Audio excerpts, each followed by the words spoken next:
The Galactic Council's scientific vessel Harmony of Worlds drifted silently above Earth's atmosphere, its crystalline hull refracting starlight into prismatic rainbows. The massive ship, stretching nearly 3 kilometers from bow to stern, represented the pinnacle of galactic engineering, a fusion of technologies from dozens of species working in perfect harmony.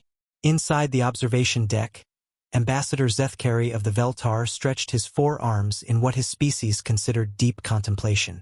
His iridescent skin shifted through subtle color patterns, each hue conveying layers of meaning that would have taken human language's paragraphs to express. "Fascinating," he murmured, his translator converting the harmonic whistles into standard galactic. "They move so deliberately. Watch this human pilot maneuvering his aircraft. Every movement seems calculated, almost sluggish." Dr.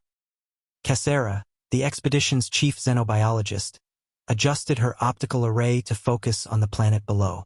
The insectoid researcher's compound eyes glittered with scientific curiosity as she processed thousands of data streams simultaneously. The preliminary scans suggest their neural pathways are significantly longer than most spacefaring species. "Look at these readings. Their brain-to-extremity signal transmission is nearly 3 times slower than the galactic average." She gestured to the holographic display floating between them, showing comparative neural maps of various species. The Veltar brain resembled a flowing river of light, signals racing along shortened pathways. The Quintet showed a web of lightning-fast connections, while the Mordun displayed precise, geometric patterns of thought. The human brain, by contrast, appeared almost primitive, long, winding pathways that seemed to meander through unnecessary complexity. The bridge hummed with quiet activity as various species worked in perfect synchronization.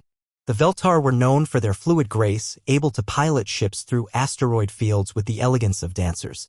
The Quintet possessed lightning-fast reflexes that made them unbeatable in combat, their thoughts moving faster than most species could blink. The Mordun had achieved calculated precision, their mathematical minds capable of processing thousands of trajectory calculations simultaneously. All had achieved faster-than-light travel through their natural advantages in reaction time and coordination. Speed of thought had been the great equalizer among the stars. The faster you could think, the faster you could act, the more advanced your civilization became. "Perhaps," suggested Navigation Officer Trillana, her serpentine form coiled around her control console, "this explains why they haven't achieved interstellar travel yet. Their slow neural processing would make split-second navigation calculations challenging. Imagine trying to dodge a meteor shower when your brain takes a full second to process each threat." Ambassador Zethkari nodded thoughtfully, his skin shifting to a contemplative blue-green. The humans had only recently developed fusion power and were still using primitive chemical rockets that crawled through space at a fraction of light speed. Their space stations moved with the ponderous grace of ancient monuments, and their spacecraft seemed to lumber through the void like sleeping giants. "The question remains," he said, his voice carrying the weight of decades of diplomatic experience, "whether they're ready for contact. The Galactic Accords require that we approach only species capable of adequate defensive responses.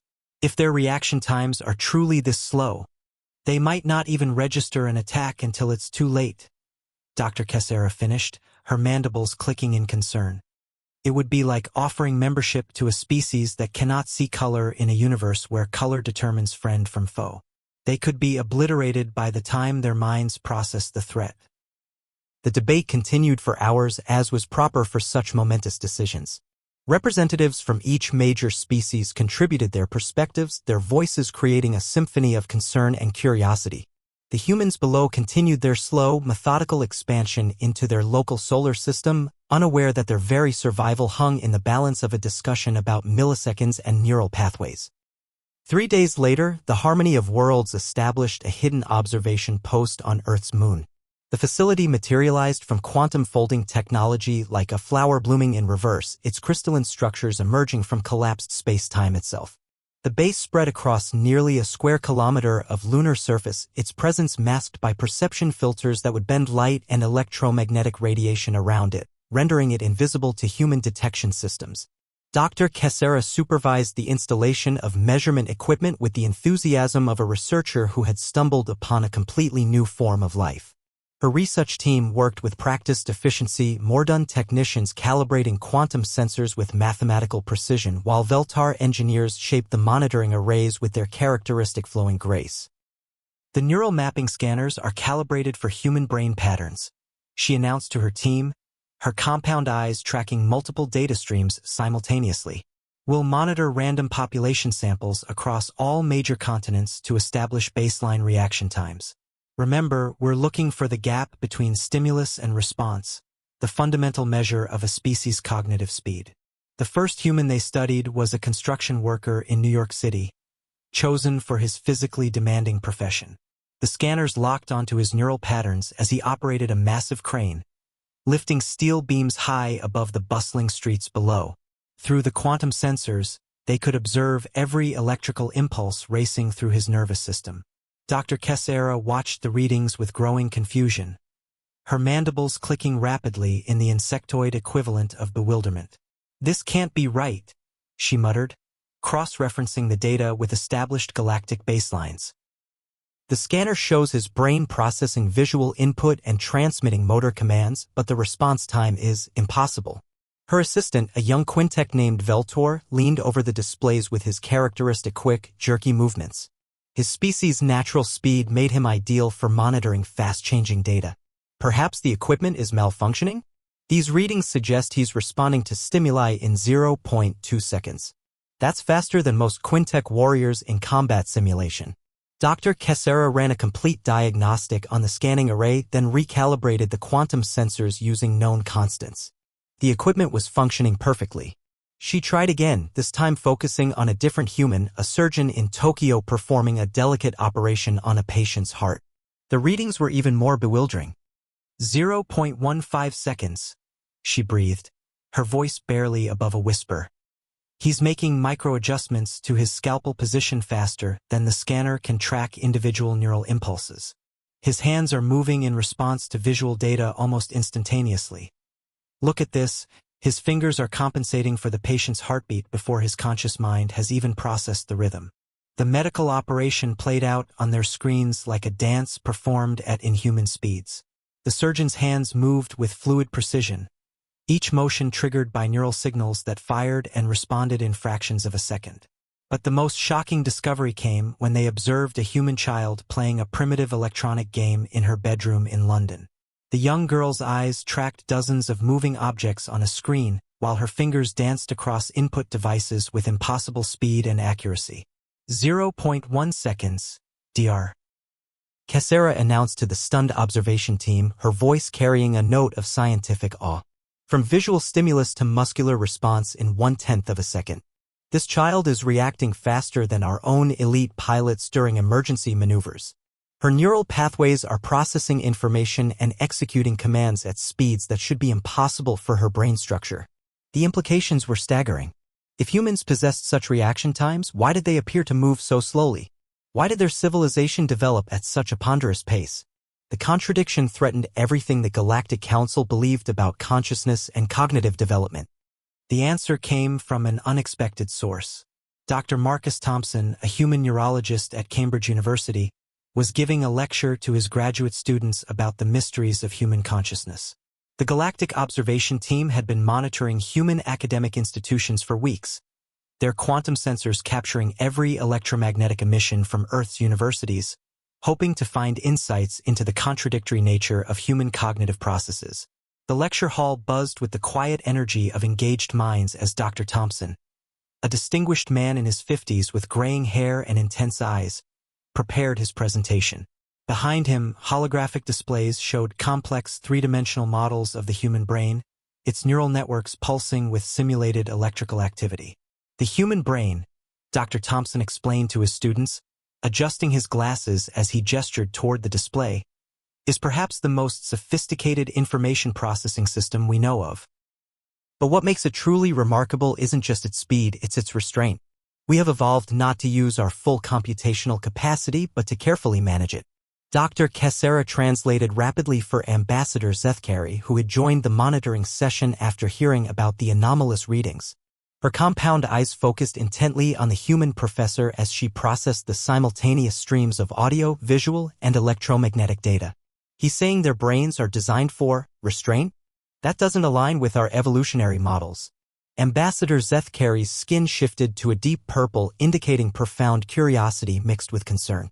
Continue monitoring. This may explain the contradiction we've observed. Consider this, Dr. Thompson continued, pacing before the holographic display with the confident stride of someone who had spent decades studying consciousness. A human brain processes approximately 11 million bits of information per second. Our sensory organs, eyes, ears, skin, nose, tongue, are constantly bombarding our neural networks with data. But do you know how much of that information reaches our conscious awareness? Approximately 40 bits per second. The galactic observers exchanged glances, their various forms of communication creating a symphony of confusion.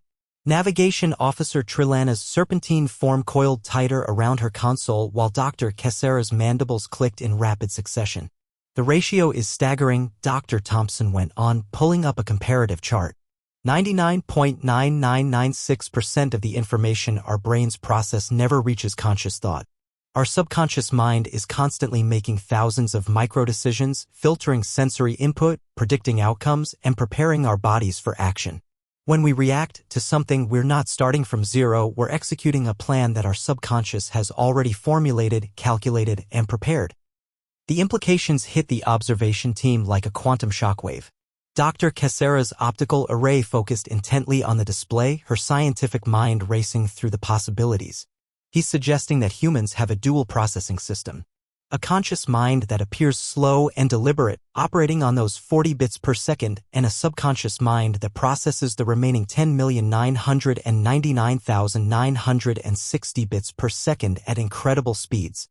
Ambassador Zethkari was silent for a long moment, his skin cycling through colors that indicated deep thought. This would explain the contradiction in our readings. The humans we observed weren't just reacting, they were executing pre-computed responses that their subconscious minds had already prepared. But why evolve such a system? Asked Navigation Officer Trilana, her voice carrying the bewilderment of a species that had never encountered such complexity.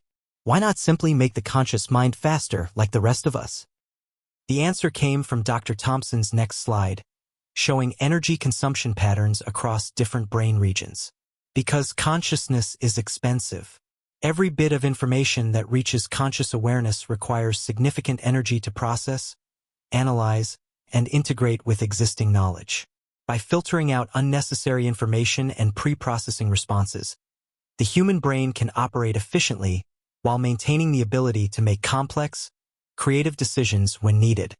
The galactic team realized they had been measuring the wrong thing entirely. They had been observing human consciousness, the tip of the iceberg, representing less than 0.0004% of actual brain activity. The real power lay beneath the surface, in the vast subconscious processing systems that made split-second decisions while the conscious mind remained blissfully unaware. Ambassador Zethkari faced a dilemma that would reshape first contact protocols throughout the galaxy. The humans were simultaneously the slowest and fastest species the Galactic Council had ever encountered. Their conscious minds operated with deliberate care, processing a mere 40 bits per second, while their subconscious responses demonstrated speeds that defied everything known about neural processing. The contradiction demanded verification through controlled experimentation. We need to test this properly, he decided, his skin cycling through patterns of determination and scientific curiosity. Not with passive observation, but with actual stimulus-response scenarios. We must understand whether this dual processing system is consistent across their population. Dr. Kessera assembled her finest research team for the task. Using the ship's most advanced quantum field manipulation arrays, they designed a series of subtle tests that would trigger responses without alerting human conscious awareness.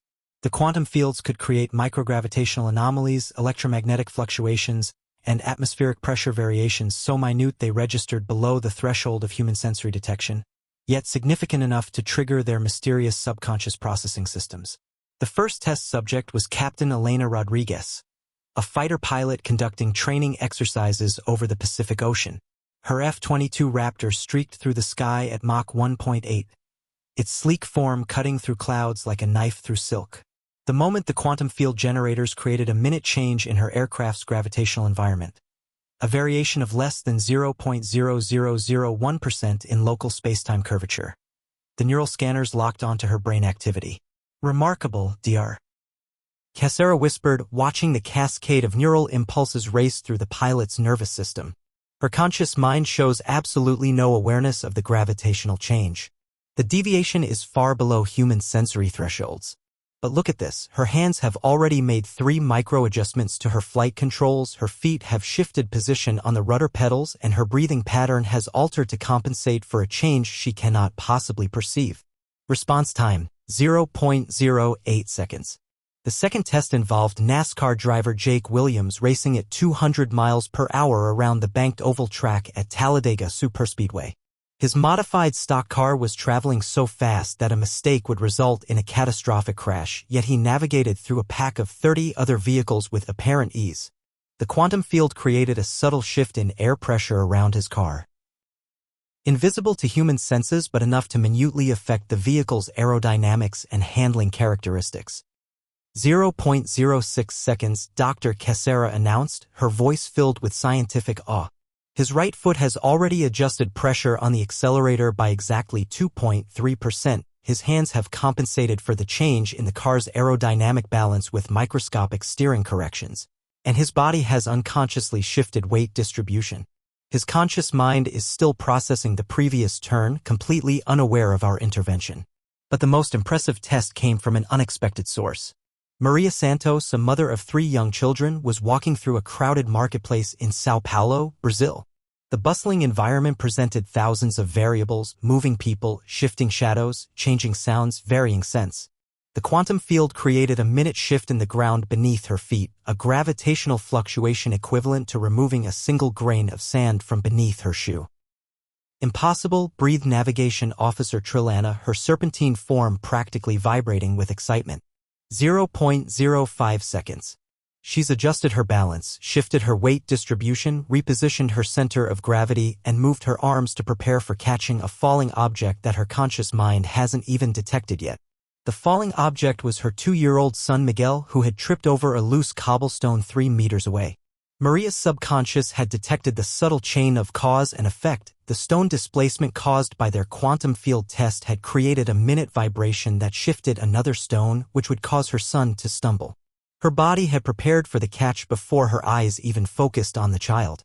This explains everything, Ambassador Zethkari realized, his skin shifting to brilliant gold, the Veltar expression of profound revelation. Humans don't just react quickly, they predict. Their subconscious minds are constantly running probability simulations, analyzing millions of variables, preparing for potential scenarios. When something happens, they're not reacting, they're implementing a pre-computed solution that was calculated in advance. The discovery sent shockwaves through the Galactic Council's highest echelons of power. Emergency sessions were called across 47-member worlds as species representatives grappled with the implications of humanity's dual consciousness system. For the first time in their recorded history, they had encountered a species that challenged their fundamental understanding of consciousness, intelligence, and the very nature of evolutionary development. Admiral Kefar of the Galactic Defense Force materialized via quantum hologram in the Council's emergency chambers, his crystalline form reflecting the urgent amber lighting of high-priority sessions. His species, the Zarkai, had evolved from silicon-based life forms and possessed computational minds that could process tactical data at incredible speeds, yet even they seemed primitive compared to human subconscious capabilities. If humans can process information and respond at these speeds, Admiral Kefar stated, his voice resonating with harmonic frequencies that conveyed deep concern, what happens when they develop technology that matches their neural capabilities? Every spacefaring species has eventually created tools that amplify their natural advantages. The question haunted the council chambers like a quantum ghost. Throughout galactic history, technological evolution had followed predictable patterns. Every spacefaring species had developed technology that complemented their natural abilities, creating a harmonious fusion of biology and engineering. The Veltar had created flowing, organic ships that moved like living creatures through space, their hulls responding to stellar winds with the grace of deep-sea creatures. The Quintech had built interceptor fighters that could turn on a credit chip, their pilots' lightning reflexes perfectly matched to hair-trigger control systems. The Mordun had developed massive vessels that could calculate millions of trajectory possibilities simultaneously, their mathematical minds interfacing directly with quantum navigation computers. But humans were different, fundamentally, terrifyingly different. Their technology was deliberately slow, built to accommodate their conscious minds rather than their subconscious capabilities. They had created user interfaces that required conscious thought, control systems that demanded deliberate input, and decision-making processes that forced consideration rather than instant reaction. We must consider the possibility, Dr. Cassera warned, her compound eyes reflecting data streams from dozens of human technology assessments, that humans are not a young species struggling with slow reflexes. They may be a mature species that has chosen to deliberately limit itself, and if so, the implications are staggering. Council member Ythera of the Prophetic Order, whose species had evolved precognitive abilities, raised a trembling appendage. I have attempted to glimpse their technological future, she whispered, her voice carrying the weight of cosmic dread. The visions are unclear, fragmented, as if their very existence disrupts the flow of causality itself. The implications were terrifying because they suggested a level of self-control that no species had ever demonstrated. If humans could consciously access their subconscious processing power, they would become something unprecedented in galactic history, a species that could think as fast as they could react, process information as quickly as they could perceive it. Look at their development patterns, Dr. Cassera continued, displaying holographic charts that showed human technological progress over the past century. They've had the knowledge to create neural interface computers for decades, but they've chosen to focus on making them more intuitive rather than faster. They could have built reaction-based control systems that respond to subconscious impulses, but they've chosen to create interfaces that require conscious confirmation. They've possessed the theoretical framework for direct brain-computer interfaces since the late 20th century, added technology analyst Morgeth. Yet they've deliberately avoided developing them beyond medical applications. They seem almost afraid of their own potential. Ambassador Zethkari studied the data with growing unease, his skin cycling through colors that indicated profound philosophical disturbance. You're suggesting they've deliberately chosen to remain slow? That their technological restraint is intentional rather than accidental? I'm suggesting they've chosen to remain stable. Cassera corrected, her voice carrying the weight of a discovery that could reshape galactic civilization. Consider what would happen if a species with their subconscious processing power also had conscious access to those speeds. Every decision would be made in milliseconds. Every conflict would be resolved in the blink of an eye. There would be no time for contemplation, no space for wisdom, no opportunity for the careful consideration that their conscious minds excel at. The council fell silent as the implications sank in. Humans hadn't failed to develop fast reflexes, they had evolved beyond the need for them. Their consciousness operated at a speed that allowed for complex thought, creative problem-solving, ethical consideration, and the kind of deep wisdom that came from processing information deliberately rather than instantly. But underneath the careful consciousness lay a processing system capable of superhuman speeds. They had discovered a species that was simultaneously the most advanced and most restrained civilization in the galaxy. The debate in the Galactic Council raged for days, transforming the usually serene chambers into a cacophony of conflicting voices, harmonic arguments, and electromagnetic discourse. Representatives from 47 worlds engaged in the most intense philosophical and strategic discussion in recorded galactic history. Holographic displays showed probability matrices, threat assessments, and evolutionary models as species after species weighed in on humanity's fate. Some members argued that humans were too dangerous to contact. A species that could think slowly and react quickly represented an unknown quantity that could destabilize the careful balance of galactic civilization.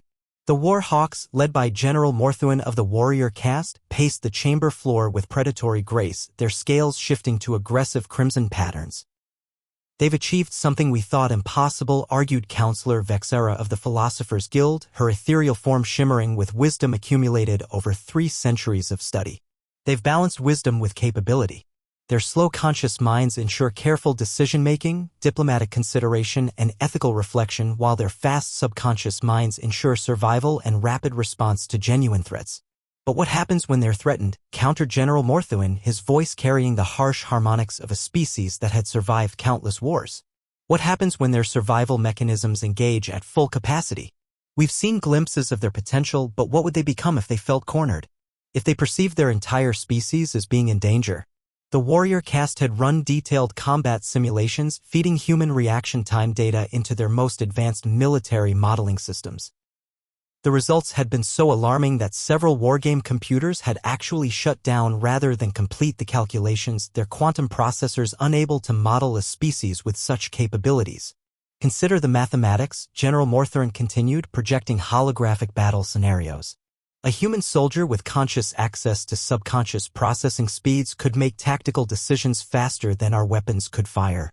They could adapt battle strategies in real time, respond to threats before they fully materialized, and coordinate group actions with a precision that would make our elite units appear clumsy.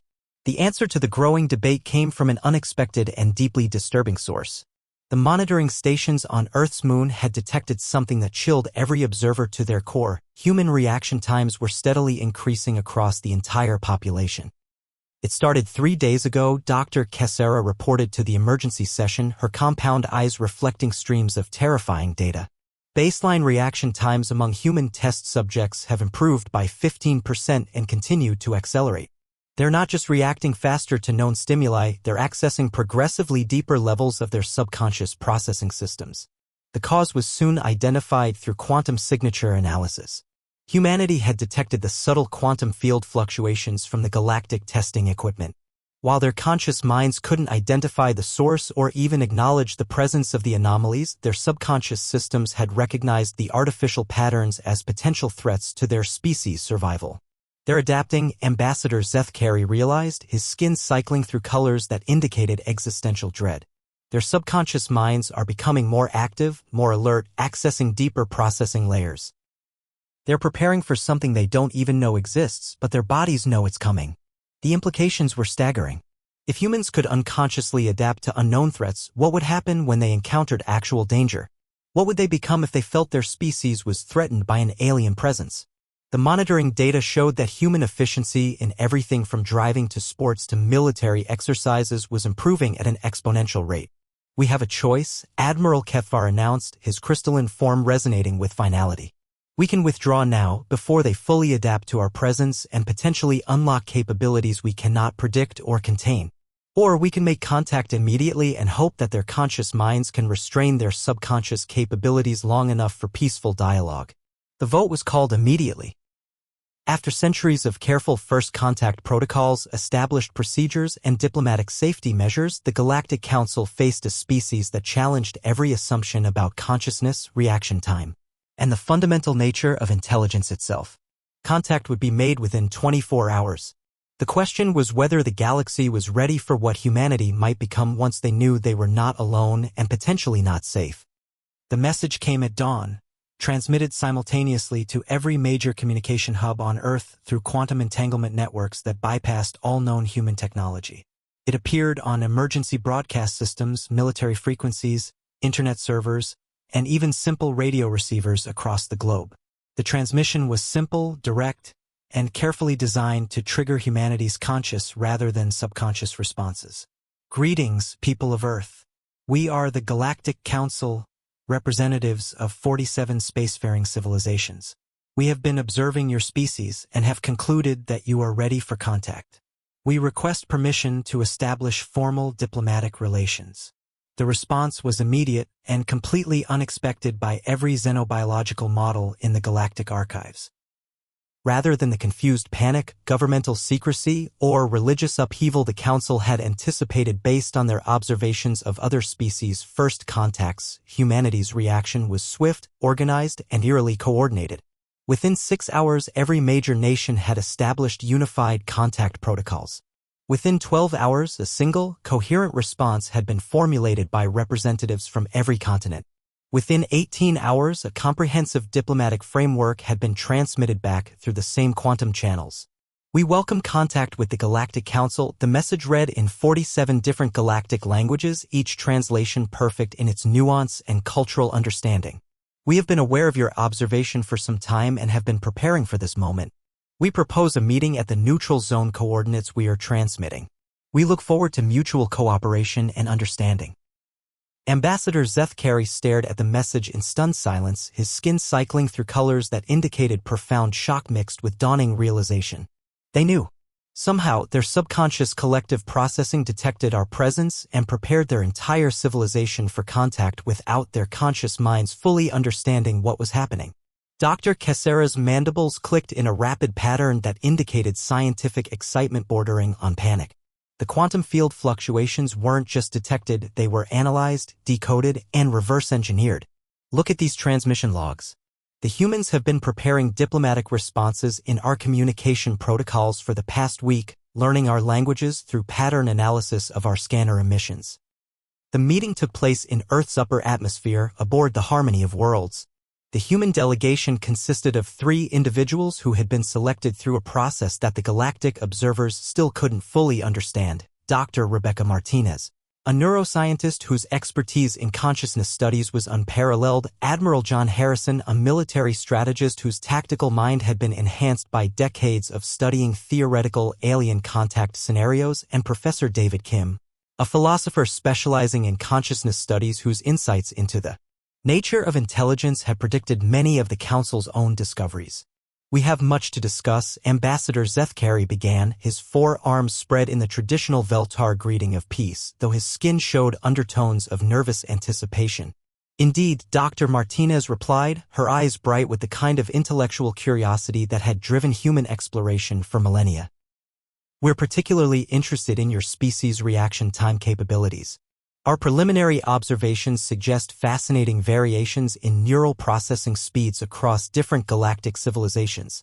We've been studying your scanner emissions and find your cognitive architectures quite remarkable." The galactic delegation exchanged glances that conveyed volumes of information through species-specific body language. The humans had been observing them with the same scientific rigor they themselves had applied to humanity.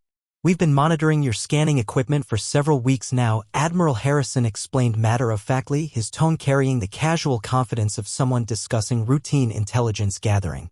"Quite sophisticated technology, your quantum field manipulation systems are elegant solutions to long-range observation challenges. Our subconscious threat assessment systems flagged your quantum signatures as artificial rather than natural phenomena approximately 8 days ago. It took our conscious minds some time to catch up and understand what our deeper processing systems had already concluded, but we've been preparing for this conversation ever since." Professor Kim leaned forward with the eager posture of an academic who had found validation for decades of theoretical work. "The real question is, what did you conclude about human consciousness? Because we're quite curious about your findings. Our models of galactic civilization have long predicted that successful spacefaring species would need to solve the consciousness processing speed paradox, and we're fascinated to learn how different species have approached this fundamental challenge." Dr. Kesera hesitated, then shared the complete data archive from their weeks of observation. The human delegation listened with growing amusement and what appeared to be professional admiration for the quality of the research. "Ah," Dr. Martinez said finally, a knowing smile crossing her features.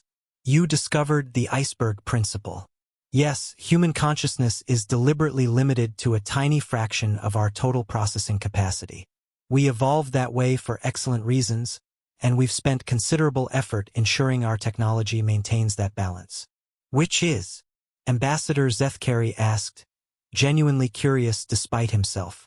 "Because unlimited consciousness is a curse that destroys wisdom," Professor Kim replied with the gravity of someone who had spent decades studying the question. "We know this because we've built artificial intelligences that can think as fast as our subconscious minds can process information. The results are illuminating and sobering." He gestured, and a holographic display appeared showing complex neural networks. An artificial intelligence that processes information at subconscious speeds becomes paralyzed by infinite possibilities. It can consider every potential outcome of every decision, but it cannot choose between them. Consciousness requires the ability to ignore most information and focus on what matters. Admiral Harrison nodded. "Our military simulations show that soldiers with enhanced reaction times become less effective, not more. They respond to every stimulus, making them predictable and easily overwhelmed. The most effective warriors are those who can react quickly when needed, but think slowly when planning." "So you've chosen to remain slow?" Ambassador Zethkari asked. "We've chosen to remain wise," Dr. Martinez corrected. "But we're not naive. We know that consciousness is a luxury that can be temporarily suspended when survival is at stake. Every human carries within them the capacity for incredible speed and violence. We simply choose not to use it unless absolutely necessary. The galactic delegation fell silent as the implications sank in. Humanity wasn't just a species with fast reflexes, they were a species that had consciously chosen to limit their capabilities in service of wisdom and stability. The question, Professor Kim said quietly, is whether the galaxy is ready for a species that can think like philosophers and react like warriors. Because that's what we are, and that's what we'll always be. Ambassador Zeth Carey looked out at the blue marble of Earth spinning slowly in the void. For the first time in his long career, he realized that the Galactic Council wasn't just welcoming a new species to the stars. They were welcoming their future teachers. Authors note, this story explores the concept that human consciousness might be deliberately limited, not because we're slow, but because we're wise enough to know that unlimited speed of thought can be counterproductive. The slow human mind sitting atop lightning-fast subconscious processing creates a unique balance between capability and wisdom that might be unprecedented in the galaxy.